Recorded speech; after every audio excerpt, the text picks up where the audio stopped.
Attorney General Bondi, 6 days ago, you posted online, quote, "If you come for law enforcement, the Trump administration will come for you," end quote. I want to show you just a brief video. It's about 30 seconds, and I'll ask you a couple questions about it. You guys are disgusting, man. Hey, you guys are disgusting. I'm former law enforcement. You're disgusting. You are the Nazi. You are the Gestapo. You can't see it because you're chasing your pension, right? Your pension, your retirement, right? That's what runs your life, your retirement. The sad thing is they're not even going to get their pension because it's going to be worthless. And shame on you. Shame on you. Shame on you. Yeah. Fuck that. Yeah.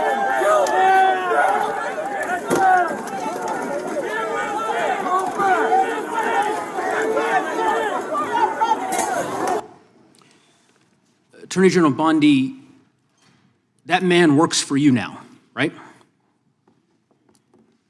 Who was that, Congressman? The man in that video, the one who was in the police-worn body cam footage, the one allegedly yelling, "Kill him," at police officers on January 6th, his name is Jared Wise. He does work for us. He works for you at the Department of Justice. He does. This is an individual whom a federal grand jury indicted for 2 felonies and 4 misdemeanors related to his participation in the attack on January 6th. One of those charges was forcibly assaulting, resisting, opposing, impeding, intimidating, and interfering with police with the intent to commit another felony. This is who you choose as the Chief Law Enforcement Officer of the United States of America to hire at the Department of Justice. Someone on video yelling, "Kill him," at police officers? Right? I believe he was pardoned by President Trump. Oh, he was pardoned. You're right. You're right. Pardoned by President Trump for his offense. Pardoned for yelling, "Kill him," at police officers. And yet you expect hardworking police officers across the country to believe that you take law enforcement seriously. You could imagine the reaction of so many folks across the country hearing the Chief Law Enforcement Officer of the United States refuse to even condemn what that individual whom you've now hired did. But in any event, let's talk a little bit about some of the other divisions within the Department of Justice and what's happened over the last year. You're familiar with the Public Integrity section of the DOJ's criminal division. I think it's referred to as PIN. Is that right? Yes. Okay. Do you know which presidential administration under which the PIN was first created?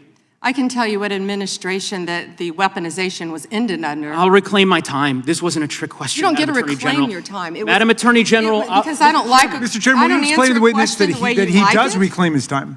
Because I don't answer a question to your satisfaction. Mr. Chairman. Madam Attorney General, the time belongs to the gentleman from Colorado. The president under which PIN was created was Gerald Ford. It was created after Watergate. Exactly. I'm not asking a question, Madam Attorney General. The administration under which it was created was Gerald Ford. When you first started as the Attorney General of the United States, there were 35 people working in that office. There are now 2 people working in that office because you have gutted it. How many people work for the National Cryptocurrency Enforcement Team in the criminal division today? Can I answer the question about PIN? I've asked you a question. How many You've people asked work? me a question, but you don't How want many the answer. people work I'm not for the gonna answer your National questions the way you Cryptocurrency want. Enforcement Team? You won't answer how many I'll people? answer PIN. You.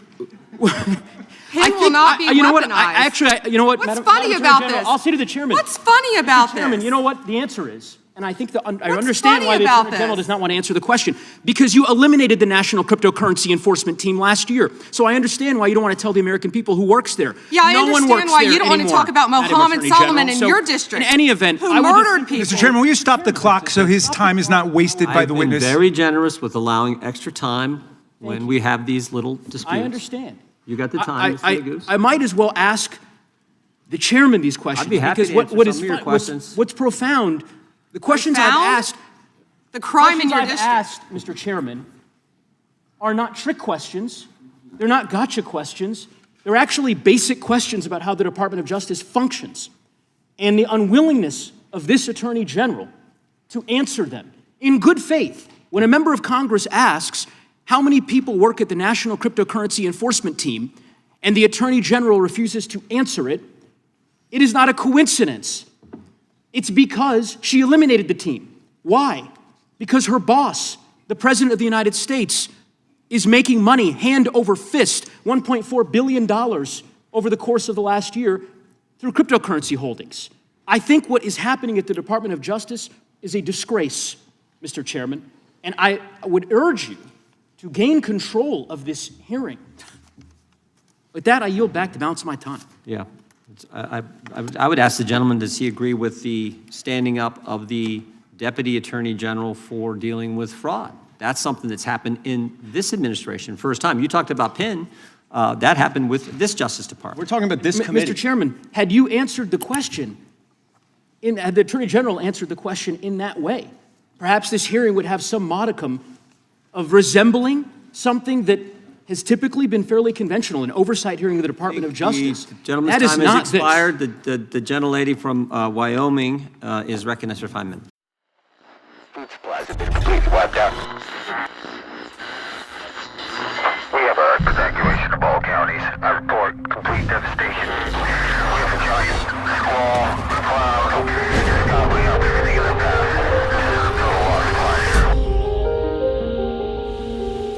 life. There are forces in this world that remind us of how fragile we are. We thought we were safe. We thought it could never happen to us.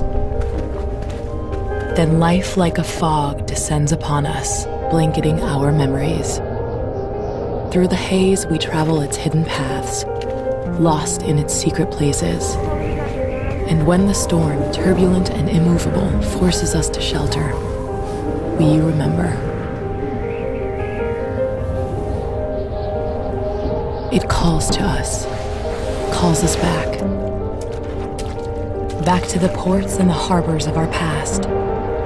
We fight the currents that pull and drag us off course, not a light or star to chart the way. And when we arrive, we don't always know it at first, the places we once loved guised by time. Then we see it, the place we've been trying to get back to. Safe at last, we've found our way home.